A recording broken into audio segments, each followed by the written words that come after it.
পুঁজিবাজার কেলেঙ্কারিতে অভিযুক্তদের বিচার না হওয়ায় বাজারে অস্থিরতা কাটছে না বলে মনে করছেন অর্থনীতিবিদরা। বিশ্লেষকরা বলছেন, শুধু তারল্য সংকটই দরপতনের একমাত্র কারণ নয়, বাজার অরক্ষিত মনে করায় বিনিয়োগকারীরা আস্থা ফিরে পাচ্ছেন না। বিস্তারিত জিয়াউল হক সবুজের রিপোর্টে। বছরের শুরু থেকেই অস্থিতিশীল পুঁজিবাজার। বুক বিল্ডিং পদ্ধতি সংশোধনে নিয়ন্ত্রক সংস্থার অনুমোদন, সিডিবিএল এর চার্জ কমানোর ঘোষণা, সিঙ্গেল পার্টি এক্সপোজারের মেয়াদ বৃদ্ধি কিংবা এফবিসিসিআই এর তহবিল গঠনের ঘোষণাও অস্থিরতা কমাতে পারেনি। বাংলাদেশ ফান্ডের ইউনিট বিক্রির দিনেও কমেছে সূচক।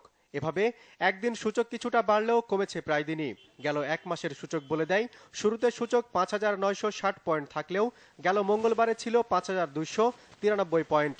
যদিও কালো টাকা বিনিয়োগে প্রশ্ন না করার সুযোগ ও আয়কর রিয়াতের ঘোষণায় সপ্তাহ শেষ হয়েছে ঊর্ধ্বমুখী প্রবণতা দিয়ে।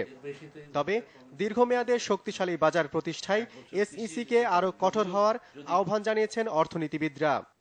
এখানে যারা কারচুপি করেছে তাদের বিরুদ্ধে অবশ্যই ব্যবস্থা নিতে হবে। যদি না নেওয়া হয় তাহলে ভবিষ্যতে এই ধরনের কারচুপি হতে থাকবে। কিন্তু দুর্ভাগ্যের বিষয়, একটা মামলাও এখন পর্যন্ত হয়নি।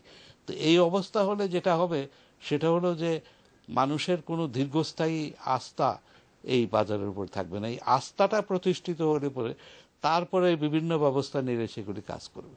আর যতক্ষণ পর্যন্ত আস্থা থাকবে না এবং লোকে মনে করবে যে এখানে যারা ফাটকাবাজ তারা সক্রিয় আছে এবং টাকা নিয়ে যেতে পারে, ততক্ষণ পর্যন্ত অস্থিরতা চলতেই থাকবে। বাজার বিশ্লেষকরা বলছেন, সূচকের ওঠানামা দেখে স্বল্প মেয়াদে পদক্ষেপ নেওয়া ঠিক হবে না। বিনিয়োগকারীদের স্বার্থে সুদূর প্রসারী সিদ্ধান্ত নিতে হবে। ইন্ডেক্স ওঠা মানে বাজার ভালো হওয়া নয়। এই বাজারে আমি স্বস্তি বোধ করছি কিনা ঢুকতে, এই বাজারে থাকতে আমি স্বস্তি বোধ করছি কিনা, সেটাই হলো মুখ্য। আমরা বলছি ম্যানিপুলেশন হয়েছে, ক্র্যাশ হয়েছে, যেন ভূতে এসে এটা করে দিয়ে গেছে। কেউ না কেউ কোথাও না কোথাও কিছু না কিছু তো করেছে। অ্যাকশন কোথায়? হ্যাঁ, অ্যাকশন যদি না থাকে, আমি তো দেখতে পাচ্ছি যে এটা অরক্ষিত জায়গায়, যেখানে অপরাধ করে বা লুটপাট করে পার পেয়ে যাওয়া যায়, সেখানে তো ইনভেস্টর আসবে না। যে কোনো সিদ্ধান্তের ব্যাপারে এসইসি কে প্রভাবমুক্ত থাকার পরামর্শ দিয়েছেন তারা। জিয়াউল হক সবুজ, বাংলা ভিশন, ঢাকা।